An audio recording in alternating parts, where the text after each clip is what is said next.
नमस्कार साथियों, आज वीडियो के इस पार्ट में मैं आपसे सरफेसी एक्ट 2002 के संदर्भ में चर्चा करूंगा। साथियों, इससे पहले मैंने एक वीडियो अपलोड किया था, सरफेसी एक्ट से संबंधित ही था। उसमें हमने आपको संपूर्ण प्रक्रिया बताई थी कि किस किस तरीके से नीलामी की प्रक्रिया शुरू की जाती है और किस किस तरह से आप नीलामी को, अगर आपके पास कोई ऑप्शन है, कोई बैंक कुछ कमी कर रहा था, आप किस तरह से उसको रुकवा सकते हैं। साथियों, उस वीडियो को अपलोड करने के बाद मेरे पास बहुत सारे लोगों के सवाल आए और उस सवाल के माध्यम से हमें ये समझ में आया कि बैंक कई जगह लोगों को जो अवेयर नहीं होते हैं अपने लीगल राइट के बारे में, बैंक इसका फ़ायदा उठाते हैं और बेवजह कई बार जो उनकी जो प्रोसीजर बताई गई है सरफेसी एक्ट में, उसको फॉलो नहीं करते हैं। और क्योंकि जो बारोवर है, जिसने लोन लिया हुआ है, उसे ऐसी कोई जानकारी होती नहीं है, बैंक कई बार उसकी इस नासमझी का और लीगल अनअवेयरनेस का फ़ायदा उठा करके बैंक प्रॉपर्टी को नीलाम कर देते हैं और फिर वो आदमी यहाँ वहाँ परेशान रहता है और उसको कोई लीगल रेमेडी नहीं मिलती है। तो साथियों, इस वीडियो में मैं आपको कुछ ऐसे पॉइंट बताऊंगा कि अगर बैंक ऐसी कुछ मिस्टेक बैंक ने किया है जो कि बारोवर का जो राइट है, बारोवर को वो चीज़ बतानी चाहिए बैंक को, लेकिन कई बार बैंक उस जानकारी को छुपा देता है और बारोवर तक नहीं, वो जानकारी नहीं पहुंच पाती है। तो अगर मैं आपको जो पॉइंट बताऊंगा, आप उन पॉइंट को ध्यान से सुने और देखें कि कौन कौन से फैक्ट हैं जिनको बैंक ने कंसील किया है, आपसे छुपाया है और इसके बाद बैंक ने आपकी प्रॉपर्टी को नीलाम कर दिया गया है। साथ ही हमारे सरफेसी एक्ट 2002 में जो प्रोसीजरल बताई गई है, जो कि कौन कौन से प्रोसीजर को फॉलो करना है, वो स्टैट्यूटरी मैंडेटरी है, मतलब कानूनी रूप से बाध्य है बैंक उस चीज़ को करने के लिए। जैसे आपको एग्जाम्पल बताता हूँ, जैसे जब इस नीलामी प्रक्रिया की शुरुआत की जाती है तो आपको एक सेक्शन 13 सबसेक्शन 2 के अंदर आपको एक डिमांड नोटिस जारी किया जाता है। अब साथियों, इस डिमांड नोटिस जारी करने के 60 दिन के बाद ही बैंक सिंबॉलिक पोजीशन के लिए आगे प्रोसीजर इनिशिएट कर सकता है। लेकिन अगर बैंक ने आपको 13(2) का नोटिस दिया है और बैंक ने, अगर मान लीजिए कि जो उसमें जो प्रोविजन है हमारे 60 डेज का टाइम है, अगर बैंक ने 59th डे पे ही अगर आपको सिंबॉलिक पोजीशन के लिए बैंक ने बोल दिया कि हमें चाहिए, तो पूरी जो प्रोसीजर है ये वायलेट हो जाती है। मतलब बैंक की एक कमी का फायदा उठा सकते हैं और जो बैंक ने जो नीलामी की प्रक्रिया अपनाई है, तो आप पूरी प्रक्रिया को निरस्त करा सकते हैं। अब हमने आपको ऐसा हमने वीडियो अपलोड किया, वो डीआरटी के संदर्भ में है। तो साथियों, यहाँ पे मैं जो भी आपको बताऊंगा कि जिन जिन प्रक्रियाओं का आप फायदा उठा सकते हैं अगर बैंक ने मिस्टेक किया है, तो आपको ये जो सारा जो रेमेडी मिलेगा आपको वो डीआरटी से ही मिलेगा। तो अगर बैंक कोई भी इस तरह से लूप होल से या फिर बैंक किसी तरह से प्रोसीजरल मिस्टेक करता है, जो आपका राइट है, बारोवर का राइट है, तो आपको डीआरटी ही जाना पड़ेगा। वहीं से आप इनके खिलाफ केस करके और इन फैक्ट को आप वहाँ प्रेजेंट करके आप अपने फेवर में जजमेंट करा सकते हैं। लेकिन इसके अलावा अगर आप सोचें कि आप बैंक मैनेजर से बात करें या फिर इनके रीजनल ऑफिस से बात करें, तो शायद ही आपको कुछ सोल्यूशन मिल पाएगा। तो साथियों, आपको जैसे मैंने पहले बताया, पहला पॉइंट है कि आपको 13(2) का जो डिमांड नोटिस है, उसके लिए आपके पास 60 दिन का वक्त होता है। अगर बैंक 59वें दिन भी अगर सिंबॉलिक पोजीशन के लिए अप्लाई करता है, तो निश्चित तौर पे जो प्रक्रिया है ये दूषित हो जाती है, वायलेट हो जाती है। तो अगर बैंक ने, आपने अगर देखा कि आपको जो नोटिस मिला है, हाँ साथियों, यहाँ पे एक महत्वपूर्ण बात ये भी है कि सरफेसी एक्ट के प्रोफार्मा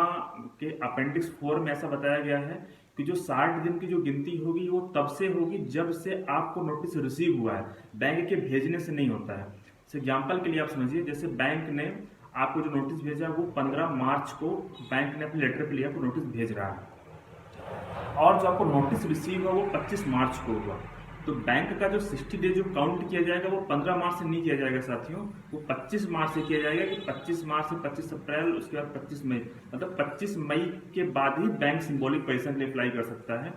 और अगर बैंक 15 मार्च से काउंट करता है कि वो आपको 15 मई तक के लिए आपको उसको आपका जो सिंबॉलिक पोजीशन है उसके लिए अप्लाई कर देता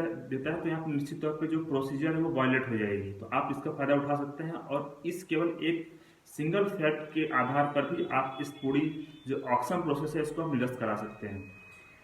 अब साथियों, जो दूसरा महत्वपूर्ण फैक्ट है जहां बैंक अक्सर मिस्टेक किया करते हैं, वो है सेक्शन 8 सबसेक्शन 6। इसमें बैंक को, जब भी बैंक कोई जमीन को डिमांड नोटिस देने के बाद, सिंबॉलिक पोजीशन लेने के बाद बैंक जब उसको सेल करना चाहता है, ऑक्शन करना चाहता है, तो बैंक को 30 डेज का टाइम देना पड़ता है और बैंक को सेल नोटिस जारी करना पड़ता है जो क्रेडिटर है, जिसको बैंक ने लोन दिया है, बारोवर है, और साथ में जो गारंटर है, जिन्होंने गारंटी दी हुई है, उनको। अब साथियों यहाँ पे भी जैसे हमने कई बार देखा है कि बैंक ने नोटिस भेजा और आपको नोटिस डिलीवर नहीं हुआ, और बैंक ने वहाँ पे ये मान लिया कि नहीं, आपको नोटिस डिलीवर हो गया है। तो साथियों ये भी एक प्रोसीजर मिस्टेक है, आप इसी बात का ध्यान रखें। अगर आपको सेल नोटिस नहीं मिला है और आपको 30 डेज का टाइम नहीं दिया गया है, तो अगर बैंक ने 29th डे ही अगर सेल के लिए इनिशिएट कर दिया है ऑक्शन के लिए, तो ये प्रोसीजर वायलेट हो जाएगी। तो ये आपका राइट है, बरोबर का राइट है कि उसको 30 डेज का टाइम चाहिए ही। और साथियों इसके अलावा इसमें एक महत्वपूर्ण फैक्ट ये भी है कि सेल नोटिस को बैंक को किन्हीं भी 2 न्यूज़पेपर में पब्लिश कराना पड़ता है। और ये जो न्यूज़पेपर में जो पब्लिशिंग की जाती है, कई बार हमने देखा है कि बैंक जो नेशनलाइज बैंक होते हैं वो इसको इंग्लिश में प्रकाशन कराते हैं। तो उसका जो नियम है आपके सेक्शन 8 सब सेक्शन 6 में जो बताया गया है कि बैंक को एक तो वल्नरेबल लैंग्वेज में कराना पड़ेगा, एक लोकल भाषा में जो क्षेत्रीय भाषा है उसमें, एक तो उस भाषा में इसको प्रिंट कराना पड़ेगा। दूसरा बैंक चाहे तो दूसरी लैंग्वेज करा सकता है, तो इंग्लिश में या फिर हिंदी में। साथियों कई बार क्या होता है कि बैंक इन्हीं ऐसे न्यूज़पेपर में इसका प्रकाशन कर देता है जो कि जिनका सर्कुलेशन आपके एरिया में नहीं होता है। जैसे मान लीजिए मैं बात कर रहा हूँ मध्य प्रदेश से, और कोई साउथ के पेपर में बैंक ने उसको पब्लिश करा दिया। अब साउथ का पेपर हमारे यहाँ सर्कुलेशन नहीं होता है, तो निश्चित तौर पे जहाँ पे जो बैंक के लिए जो मैंडेटरी प्रोविजन है, जो स्टैट्यूटरी प्रोविजन है, बैंक ने उसको वायलेट कर दिया है। तो साथियों केवल इस प्रक्रिया के आधार पर भी कि अगर बैंक ने समझ लीजिए कि उसको इंग्लिश में प्रकाशन करा दिया और आपको इंग्लिश नहीं आती है, आपकी जो क्षेत्रीय भाषा है वो हिंदी है, तो भी इस प्रक्रिया के आधार पर आप बैंक की इस प्रोसीजर को वायलेट करा सकते हैं। और साथियों टाइम लाइन का भी आपको ध्यान देना पड़ेगा यहाँ पे कि 30 डेज का टाइम तो बैंक को आपको देना ही पड़ेगा, उसके बाद ही बैंक इसके लिए ऑक्शन के लिए इनिशिएट कर सकते हैं। साथ ही इसी तरह से एक इम्पॉर्टेंट प्रोविजन और भी है, वो है सेक्शन 8 सबसेक्शन 3। इसमें जब आपको जो पोजीशन नोटिस दिया जाता है, तो पोजीशन नोटिस को भी किन्हीं भी 2 न्यूज़पेपर में पब्लिकेशन कराया जाता है। यहाँ भी यही कॉन्सेप्ट लागू होता है साथियों कि बैंक का जो नोटिस जारी किया जा रहा है, उनका जो प्रकाशन है वो किन्हीं 2 न्यूज़पेपर में कराया जाएगा, और उसमें से एक न्यूज़पेपर की जो लैंग्वेज रहेगी, जो नोटिस का जो लैंग्वेज रहेगा, वो आपकी क्षेत्रीय भाषा में रहेगा, और उस न्यूज़पेपर का प्रकाशन, उस न्यूज़पेपर का सर्कुलेशन आपके एरिया में होना चाहिए। अगर इनमें से बैंक ने कुछ भी प्रोसीजर मिस्टेक किया है साथियों, तो आप सेक्शन 8 सबसेक्शन 3 का हवाला देकर के डीआरटी के थ्रू इस पूरी प्रोसीजर को आप सेट असाइड करा सकते हैं और इसको डिसमिस करा सकते हैं, और अपने फेवर में आप फिर से आप डीआरटी को बोल सकते हैं कि अगर आप पैसे पे करना चाहते हैं तो बैंक जो ऑक्शन हुई है उसको निरस्त कर देगा। इसके अलावा साथियों नीलामी के समय अगर आपने बैंक में सारे प्रोसीजर का फायदा को प्रॉपरली इम्प्लीमेंट किया है और बैंक ने ऐसी कोई मिस्टेक नहीं किया है, तो साथियों आपको ऐसा कोई मौका नहीं मिला कि बैंक की किसी कमी को आप बता पाएं कि ऐसी कोई कमी है। तो अगर बैंक नीलामी कर रहा है, तो नीलामी के वक्त जिस दिन नीलामी होती है उस दिन जो इसका जो ऑक्शन जो बंदा इसका जो विनर होता है, तो उस व्यक्ति को 25% की जो राशि है वो सेम डे जमा करनी होती है,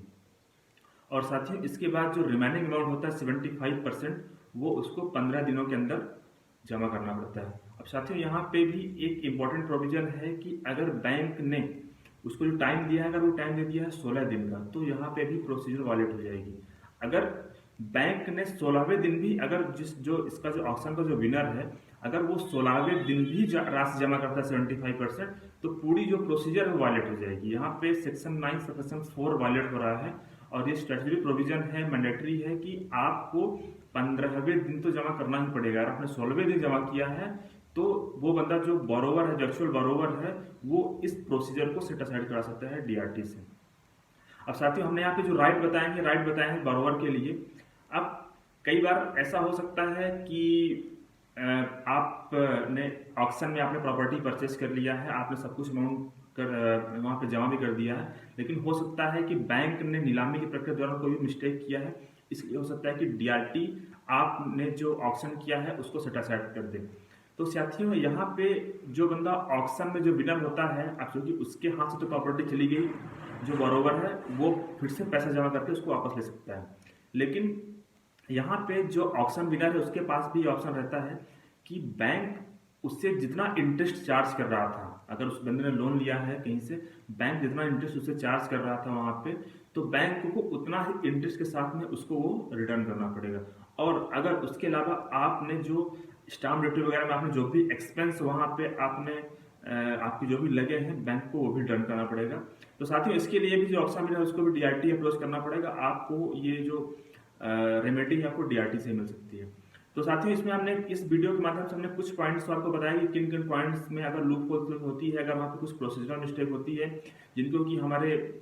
सरफेसी एक्ट में मैंडेटरी बताया गया है, तो आप निश्चित तौर पे इसके खिलाफ आप डीआरटी में जा सकते हैं। हाँ, साथ ही यहाँ पे महत्वपूर्ण बात यह है कि आप ये सारी प्रक्रिया को तभी अपनाएं जब आप बैंक को बोनाफाइड तरीके से पैसा देना चाहते हैं। लेकिन अगर आप बैंक को पैसा जमा नहीं करना चाहते हैं तो आपको कराने की जरूरत नहीं है। लेकिन अगर आपको ऐसा लगता है कि आप बैंक को पैसा जमा करा करके आप जो नीलामी बैंक ने किया है आप उसको सर्टिफाइड कराना चाहते हैं, तो अगर बैंक ने कोई मिस्टेक किया है तो निश्चित तौर पे आपको डीआरटी से इस तरह के अगर मिस्टेक किया है तो डीआरटी का जो जजमेंट होगा आपके फेवर में होगा। तो साथियों, सरफेसी एक्ट से जुड़े आपके अगर और भी कुछ सवाल हैं, अगर आप चाहते हैं कि मैं उस पर वीडियो बनाऊं या फिर आप मुझसे उनका जवाब चाहते हैं, तो आप मुझे कमेंट कर सकते हैं या फिर मेरा व्हाट्सअप नंबर है, आप मुझे उस पर मैसेज भी कर सकते हैं। साथियों, आपके जो भी सवाल है आप मुझे मैसेज करें और चैनल को सब्सक्राइब करें ताकि आने वाले टाइम में मैं आपके जो भी